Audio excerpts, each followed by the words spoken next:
I want to thank all of you, Liberal Arts College, for inviting me back here, presenting me with this beautiful award.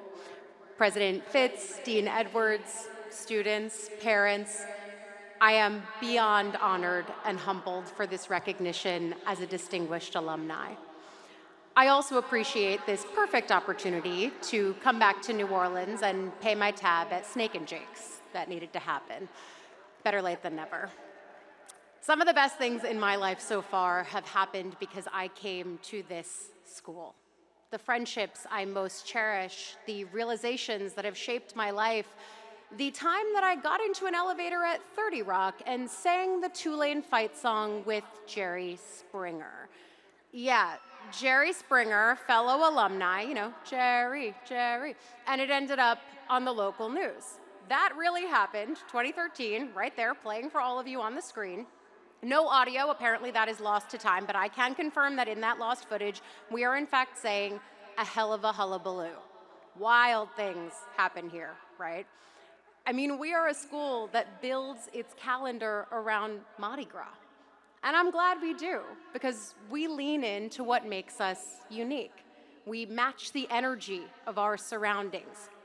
And then we bring our own selves and we mold the city, the state, the country around us. Wherever we go, we are carrying Tulane and the lessons we learned here. I certainly do. MS Now gave me a show over a year ago. It's called, as the dean said, Way Too Early. And immediately when I got the show, Tulane alumni started popping up.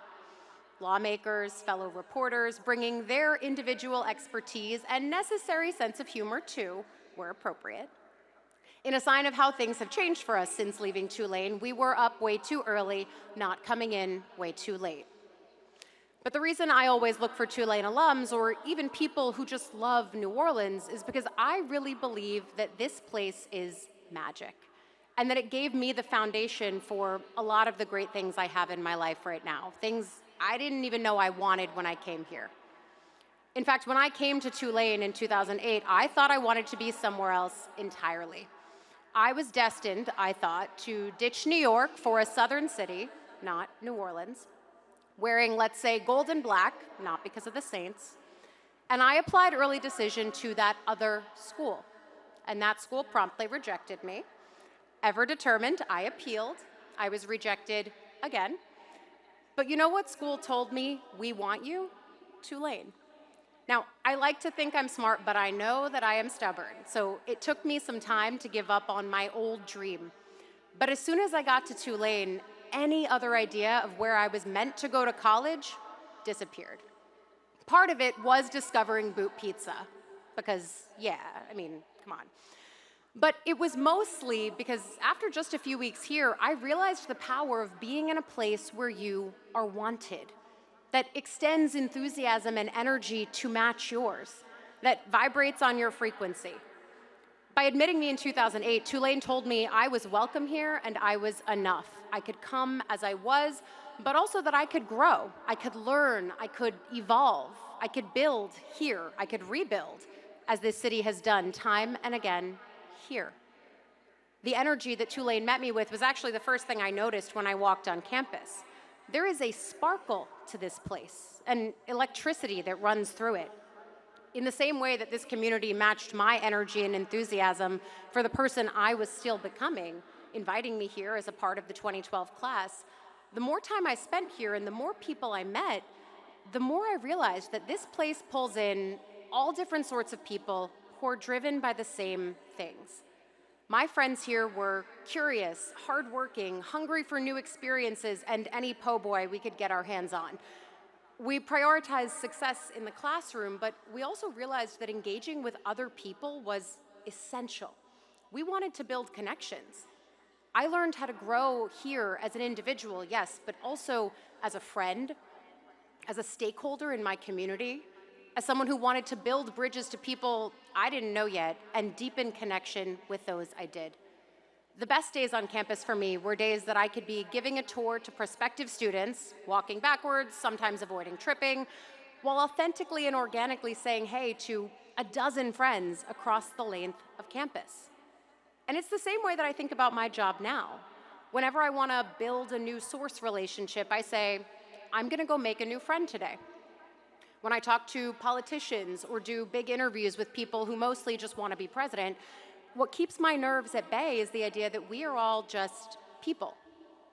And years of practice walking backwards across campus oddly comes in handy a lot as a reporter who's often chasing elected officials in every direction on Capitol Hill. But at its core, it is the people. That is what you're going to remember and hold on to as you leave this place. It's what I hold on to. Because as much as I remember writing my honors thesis, I mostly remember the months I sat in the same corner of Howard Tilton Library with two friends, deliriously researching and reading each other's drafts, swearing we would never write anything that required this much work or research ever again. Obviously, I wrote a book. I very much broke that promise. It was painful, but worth it. I remember forming a lifelong friendship with a girl I happened to share a United cab with on my first day of orientation at campus. It was cabs then, not Ubers. I remember the friend I made outside of Monroe Hall after one of those torrential New Orleans rainstorms, just trying to figure out how not to ruin our Sperry's by stepping in a puddle. You are going to look back and remember how this was the place that allowed you to make mistakes on the road to finding who you were, and that your friends here are the ones who help you navigate around that, the people who matched your energy in the place that matched your energy. And so the close friendships will shape you, but it's that openness to strangers and curiosity about new people that continues to shape me. It's what led me into journalism, because it was here that I realized everyone has a story worth sharing. I was studying one day my sophomore year, talking to a facilities worker who I always saw, and she mentioned, as so many New Orleanians do now and did then, the impact of Hurricane Katrina on her family. They had evacuated, lost everything, and rebuilt. The resilience of this place has really always struck me. It did then, listening to her, and it still does every time I come back here. It stands a testament to the power of people and community. But those were the stories I started to look for in the coverage of the aftermath of Hurricane Katrina. And it's those stories that I try to tell now in my own reporting. Over the last 3 presidential elections, and I can promise that it will be part of this 4th presidential too, I look for the people. They are the ones deciding, voting, being impacted. It's why I'm so humbled to have my job right now. We are in a moment of misinformation and bad faith political actors. It is not everyone, but it's a lot of people who I cover every day. My job is to cut through that, to explain DC and Congress and the White House in a way that isn't full of buzzwords meant to glaze people's eyes over, but instead to engage them. Inform them. Make sure they know the impact that they will feel from the decisions and decision makers in Washington. To keep people always at the center of it. It's why the best advice I got when I started doing television stays with me now. I was told, tell it like you're telling your best friend the most interesting or important part of what you learned. When I got that advice, the friend I visualized, she's here, and she only just learned this, was my friend from that United cab in 2007. All these years, when I look at that camera on my show at 5 a.m. or when I'm reporting from Capitol Hill, I am still talking to her. I wouldn't have gotten any of that without Tulane. That friend or that mindset or the confidence to do this work, I wouldn't have that without a place that welcomed me, without a place that taught me rejection is just redirection, putting you where you were truly meant to be. That's going to be a really important mindset for all of you as you prepare to leave Tulane. Because I'm going to break some news here that might not be easy to hear. You are going to face rejections. You are going to be redirected to places and opportunities that you didn't necessarily see for yourself, but that give you the thing you need to prepare for your next step. The world right now is chock full of roadblocks and unknowns.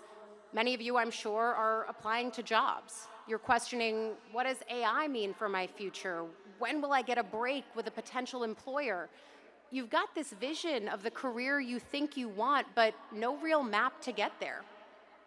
The good news, and I promise this is good news, though hard to hear as someone who's type A, there is no map.